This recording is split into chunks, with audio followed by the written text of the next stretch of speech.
Welcome to the Future of Education. Really excited to have my guest today, Chris Bennett, CEO, founder of Wonderschool, which frankly, Wonderschool was turning a lot of heads before the pandemic started. It was one of the hot growing companies in early education, childcare space. Chris, you were cited by a lot of folks as quite visionary. This pandemic hit, and you all have done some remarkable things to the business to support families and learners all over. So excited about this conversation. Fits really well into the pandemic pod trend right now as well out there. So Chris, first, welcome. Thank you. Yeah, and I'd love to start because I was watching you all when you first got your start as Wonderschool before the pandemic, and you were growing pretty rapidly and stuff like that.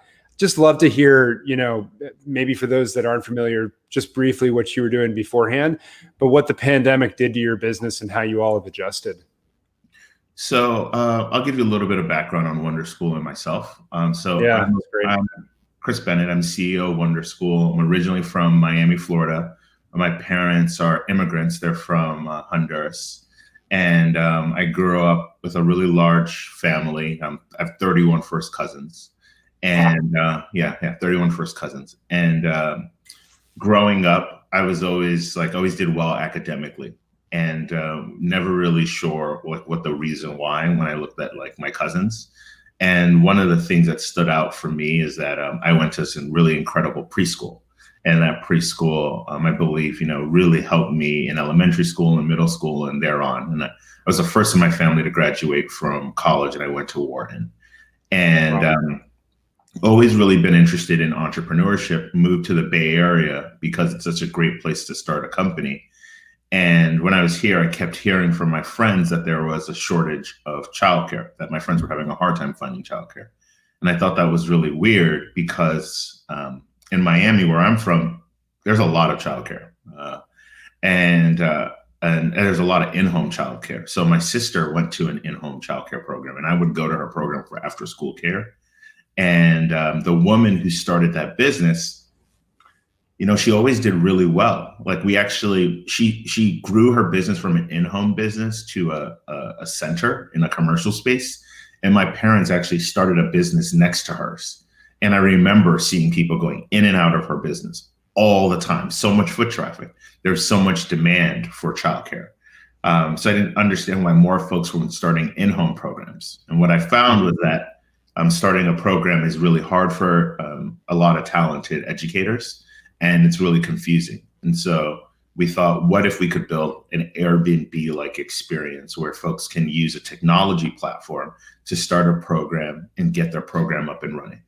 And what we did is we actually rented a home to learn everything about starting a program. We hired a teacher, and we went through the process of creating in-home programs. And then we found individuals to start programs out of their own homes. And that's what we do today. So we scaled the business to, folks starting programs out of their own homes.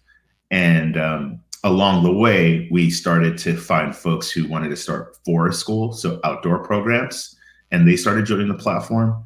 And the pivot that we're going to talk about is actually really not a pivot. We've been doing micro schools for years. Folks have been coming to Wonderschool wanting to start micro schools for years. And, a number of them, we actually let them do it. And I'm really glad we did, because we learned a lot about it, and it really prepared us for this moment today. That's super helpful. The one thing I just want to emphasize there is that Airbnb insight you had and helping make a seamless experience to create. It's something that I've sort of felt like would be the wild card of disruption, if you will, of our schooling system writ large. Because it is so hard for people to start, but so many people want a more customized or smaller experience that's tailored to their needs. You all cracked that nut quite significantly. Before you jump into the sort of the microschool piece of this, just give folks a sense of the size that you had reached and how many in-home arrangements you were supporting and the like. So what's actually really interesting about the pandemic is it actually hasn't led to a big decrease in the number of programs that we have on the platform. So we're in 11 states right now.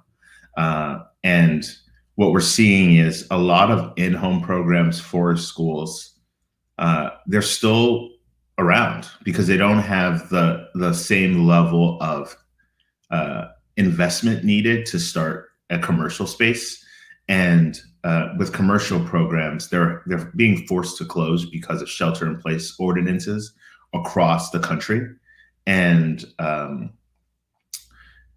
a lot of them are being forced to close. And so a lot of those parents are going to in-home programs and forest programs that we have on our platform. Super interesting. Okay. And so what's the scale right now that you all are at in terms of those programs? So we're in the thousands of programs that we have on the platform today.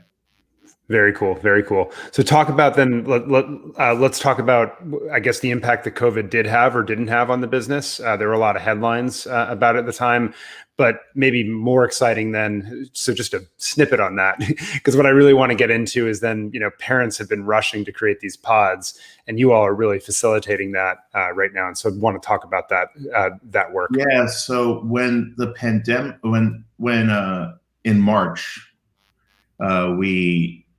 I was at a conference, a Learn Capital conference in February. And I remember hanging out with a number of tech entrepreneurs there who run ed tech companies. Sorry, let me just turn the notifications off. And I remember talking to one of the founders there, and I was like, "Hey, man, this thing that's happening in China, it's going to impact us. Like, it's going to come here, And I remember getting on a flight to go to Salt Lake City and thinking, this might be the last time I fly and someone might have COVID on this flight. Like, what does that mean? And this was at a time when people weren't even— You were ahead. I was going to say, you were quite ahead then. Yeah. Yeah. You sort of have to be when you're an entrepreneur, because you have to, you're sort of predicting the future. And then I remember getting back to the office and talking to, folks in my community, and no one was worried about it. And then 2 weeks later, it was just wash your hands and everything's going to be fine. Like, it's too big of everyone's making a big deal out of it. And then when I started to hear that and see what was happening I think it was in New York, New York was getting hit bad. I thought, startups are valued on growth. You need to grow.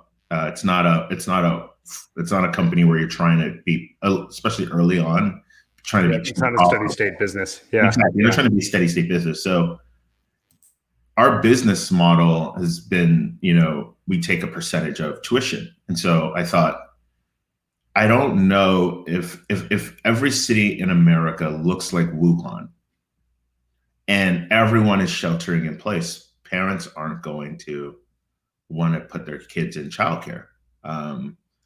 And if parents aren't enrolling in childcare, we need to be prepared for that.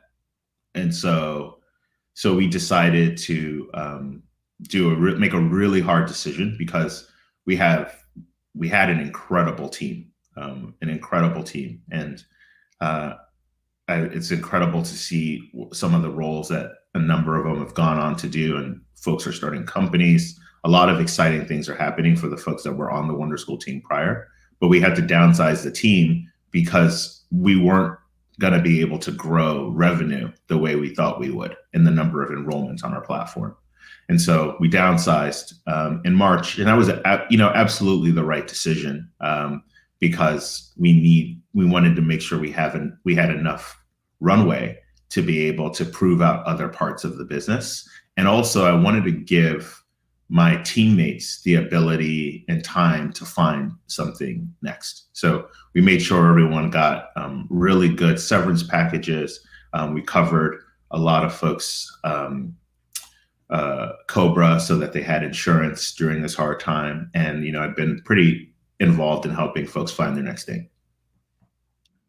Gotcha. No, that's super helpful to understand. So then we move into this moment, and people sort of get through the school year. It sounds like the centers and so forth and forest schools were fairly stable on your platform, and then people all of a sudden start realizing, I think, sometime this summer, that schooling is not going to go back to what they had hoped it would, or what they had, and in parents in many cases have been reporting that they don't want they don't want to send their kids, right? So there's a lot of fear, and people start thinking about homeschooling arrangements.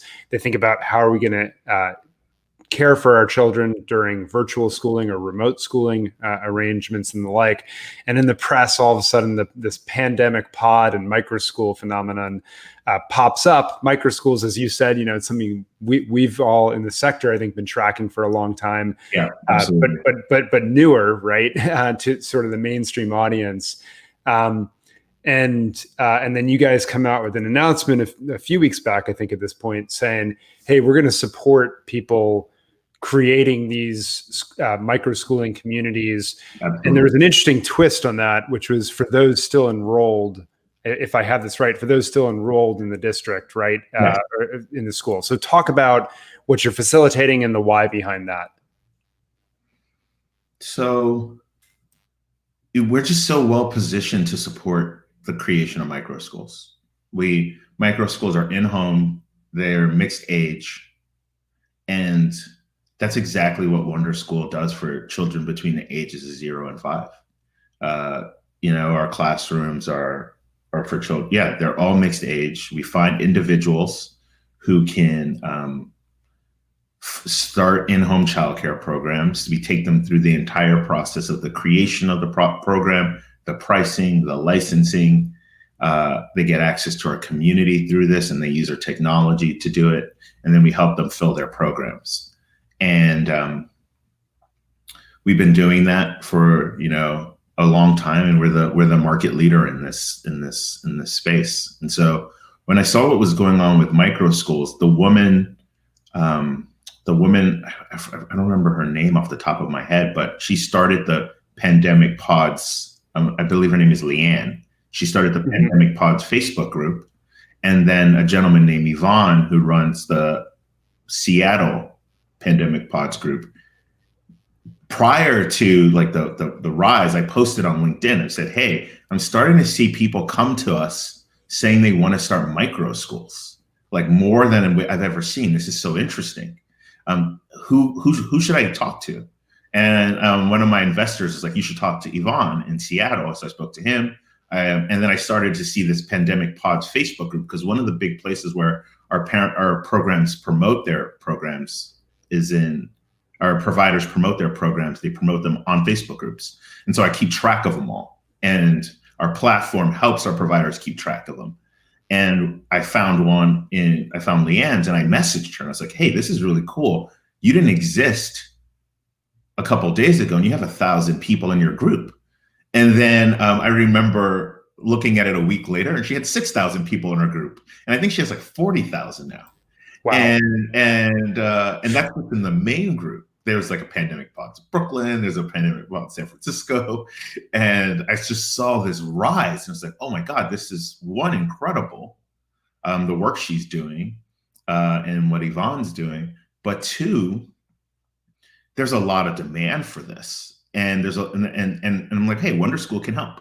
And I kept thinking about all the great work that, founders were doing early on in the pandemic with PPE. So there was like the Flexport founder who was supporting individuals bringing over masks from China. And, high school classmate of mine, actually. Oh, really? Yeah. I was really inspired by that. And so I saw that, and I was like, hey, team, what can we do to help? And so I thought, hey, let's expand our solution. So let's make it easier for a parent to find a micro school on the Wonderschool platform. So we updated our search filter so parents can find them. Let's make it easy for someone to start a micro school on the Wonderschool platform. So we updated our sign up flow and the creation flow so folks could do that. And we have like a group of mentors that we have that we hire not contractors. Our providers can contract with them, so they can hire them for support. And I started to find all of the leaders in the micro school movement. So I spoke with this gentleman named Jerry Mintz. He runs AERO, and added him to our platform so folks could get access to folks like Jerry to support them in the creation of their programs. And then I started to interview folks who are on our platform who are operating micro schools, like a woman named Tracy in Little Elm, Texas. And we just brought on this program, Iron Kids, down in Southern California, and started to interview them and tell their stories so that folks who want to start micro schools can read their stories and come to Wonderschool to do so.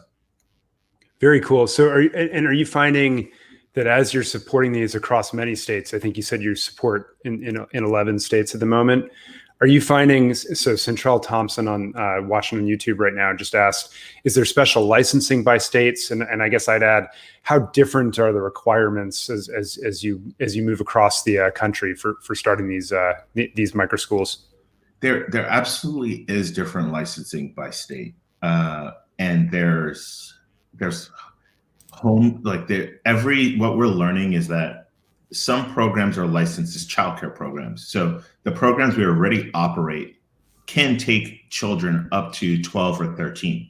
And childcare programs tend to be after school care programs. And so if you think of a micro school, I don't want to, diminish what it is, but it's effectively an all day after school care program is what I've been calling. But that's the simplest leap I can make. The other simple leap is what Jerry told me. He called it a homeschooling resource center, which I thought was really cool too.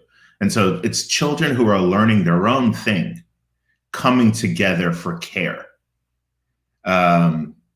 And that's what we enable. And so that's why when we made our announcement, we said that we focus on folks with children who are already distance learning, because folks aren't coming to Wonderschool for the curriculum. They're coming to Wonderschool for the care, and they're utilizing the curriculum that they already have. But to the original question, there's different regulations in every state. So every state has different childcare regulations.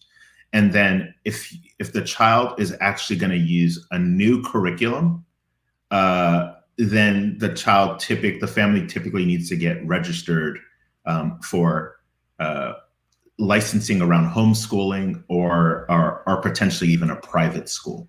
And so what we do is when folks come to Wonderschool and they sign up for Wonderschool, we support them in figuring this out, because the whole country's figuring it out at the same time. And do you help them through, speaking as a parent going through the homeschooling process this very minute with my two daughters, do you support them in filling out the paperwork with the district or state and so forth, all through on the, if they're actually withdrawing right from the school and going into a homeschooling arrangement, does the platform support them in that process? So for us to move as fast as we needed to move, we haven't been able to build a technology that we have been able to build for childcare programs to help folks through the process. So a lot of it is support. So we have a community where when someone signs up for Wonderschool, they're able to get access to our community of providers, and we have a micro school community. And in there, our team supports individuals in finding the answers they need. But Michael, what we primarily focus on is teachers who want to start a micro school are parents who want to start a micro school. And so typically the person who's starting the school is usually doing it as a business. They're planning to do it long term. We are supporting folks in the creation of pods for the short run, but a lot of the folks that are coming to us want to do this not only now, but in the long run. Gotcha. Yeah, that resonates, because that's sort of been, again, my thesis, that if there was going to be disruptive innovation of schooling itself, it would have to come through in that sort of an arrangement that you all are with you all as the facilitator effectively. Yeah. I guess my question is, you all have, as you said, you're not providing the curriculum. So a lot of times these families are still enrolled maybe in their district and so forth. Right. How are you thinking about the equity piece of this? And that's been a major topic and some sarcastic headlines from writers and the like around Silicon Valley being excited about pandemic pods and so forth. How are you thinking about making sure that the childcare aspect of this is accessible to all and so forth? It's something I think deeply about. You know, the mission of Wonderschool is to ensure every child gets access to the education they need to fulfill their potential. And so we are very, very committed to every child getting access, especially when I share my story. When I think about micro schools and equity, sort of two things come to mind. One, I don't really know what families are. It's really hard to get visibility into what's happening for families all over the country that are going through this. So I don't actually want to presume that for folks that are low income, folks that are middle income, I don't actually know what's happening for them. But my guess is they're figuring this out just along with very wealthy families that are going through this. So that's just the first thing I want to state. Secondly, I'm really interested in what's really exciting about this movement is this could potentially lead to funding for micro schools from our school districts, from our state government, from the federal government. And if there's funding for micro schools, just like there's funding for public school or funding for charter schools, then all of a sudden, everyone gets access to a micro school. There's a gentleman on our platform, Jeremiah. He's Native American. He runs a program down in Arizona. Children go to his micro school for free. They're funded through the charter school network. Arizona is the only state that I know that does this. With their education savings accounts and then allowing the charters and so forth. There's multiple paths to make it happen. That's exactly right. And so I'm learning so much right now. And because I'm effectively new to K-12. Wonderschool is new to K-12. And I want to make that very clear, but we're learning a lot. And that's exactly right. The education savings accounts are allowing children to go to micro schools for free and so all I keep thinking is why isn't that available nationwide? If that's available nationwide, then the equity component is solved for. Now the quality component, that is the next level. That's something that we're going to have to solve for, but that's an issue that's an issue for every type of micro school, no matter how wealthy the parent is. And so I actually emailed superintendents all over the country when we launched this. I emailed charter school leaders all over the country. So I'm like, hey, we can support you in this. And the response wasn't very positive. I think that it's going to take time, but the funding is there. And so the key, how do we unlock that? So I want to dive in on that for a moment because I've been super discouraged, I guess I'd say, with school districts and superintendents' responses to this moment and the inability to form and support micro schools or pods in their communities. Totally. And the feedback that I've gotten, for better or worse, is, some I think are just sort of deer in headlights trying to make sure, trying to figure out operational, right? The other piece of it is I've gotten feedback that liability concerns and sort of lack of direction from the states are holding them back from a regulatory perspective. Have you heard that at all, or sort of what's driving the non-response in your mind? So to be fair, some folks are taking the meeting, and we are having conversation with superintendents and charter school providers about making Wonderschool available to their entire district and working through how to figure out funding there. But for better or worse, our education system and our governments move rather slowly. And I say for better or worse because sometimes it's good that our government doesn't move too quickly. That could be a positive. Exactly. Yep. There's so many folks, so many different type of constituents that our government governs, and so I'm a very big supporter of what we're doing. I just I still don't know. I don't know why But I've seen some stuff that's going on in San Francisco, and what I'm seeing in San Francisco is I saw in a couple of emails where the school district is partnering with childcare resource and referral agencies like Children's Council, a very innovative, leading resource and referral network, to figure out how to create pods for public school children. They're doing it through they're not doing it through homes. They're doing it through just like public spaces. Mm-hmm. Which makes all the sense in the world. There's totally tons of spaces right now, right? Yeah. I thought that response was incredible, and I would say that there's probably a lot of that happening that we just don't see. I learned about that through an email that someone forwarded to me. Wow. This is probably happening. I'm just unaware of it, and so I think our leaders are working as hard as they can, and they're trying to respond to this. But I think I for sure, I have no idea what it's like to run a school district. And my guess is the level of complexity of it is incredibly high.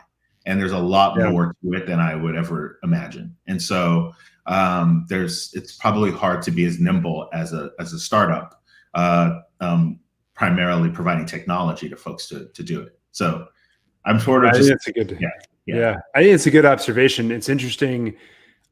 And then maybe close on this question, but first an observation, which is, I do think one of the challenges of running a district is that there are so many different constituencies, with vastly different needs.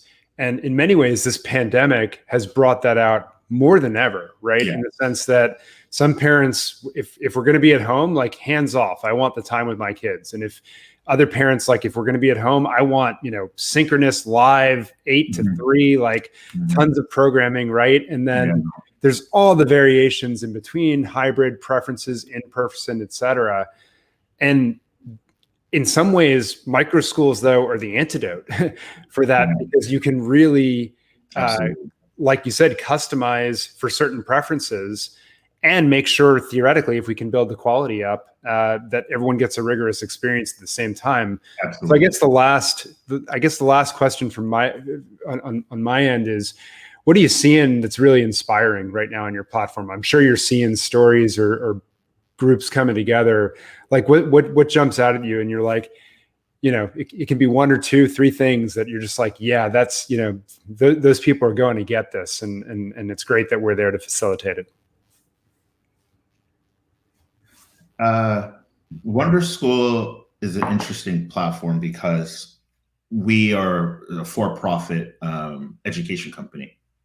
And I would say, so, we first need to earn a profit to be successful. But secondly, we support entrepreneurs who are building businesses. And one thing that's really inspiring that I'm seeing is because there's such a need for outdoor programs for micro schools, we're seeing folks come to the platform and see more success than we've ever seen in the past. There's one woman on our platform who joined, she was making a preschool teacher salary, and she's making probably about 20 to 30% less than what she was making as a preschool teacher a year in a month. Serving. Wow. Serving a large number of children. And because of her sort of innovative spirit, she's likely going to start multiple programs that will serve many more families. Wow. And if funding comes from the government, she will be able to even serve even more families. The woman, there's a team of women that I recently spoke with in Southern California who just started a program, and they, were getting enrollments within 4 to 5 days of creating a program on the Wonderschool platform. And they're starting off as an after-school care program, but they have a vision of actually starting a charter school at some point, starting with after-school care. And so what I think is really exciting is this pandemic is bringing folks who might take their skills and apply it to a classroom, and they're building their own effective platform to affect an entire community with their ability to be innovative, which is honestly super inspiring to me. There's one other thing I'm seeing. When we announced that we were starting to work in microschools, we don't have a curriculum platform, and folks who offer curriculum, some of the leading curriculum providers started to reach out to Wonderschool and said that they could support folks who wanted to start programs on the platform. Friends who run companies that support folks in and finding teachers have reached out. And so one of the things I'm seeing in the ed tech community that's really, really exciting is the level of collaboration is so high. They're like, hey, let's not compete. Let's not try to build what each other have. Why don't we just partner and package it as a solution for communities so that they're able to solve this problem, utilizing all of the services we have. And so that's also been really exciting, just the level of collaboration and the level of, hey, how do we all support each other so that we can support parents and teachers? So that's been exciting too. That's incredible and both inspiring and also if you facilitate a network of childcare providers that can actually make more money doing good for families around the country. That's also that's a heartwarming place, I think, to end this conversation. But Chris, I've put the link to Wonderschool here below. People check it out. I think it's incredibly, I remember being desperate for something like you all to come a few years ago, and then you appeared and you were focused in the preschool space. I'm personally thrilled you're getting into the K-12 space too. I think it could be humongous. And so just particularly in these times, appreciate all that you're doing. Thanks for joining me. Thank you so much, Michael. Really appreciate it. Yeah, and be well, everyone, and we'll be back next time.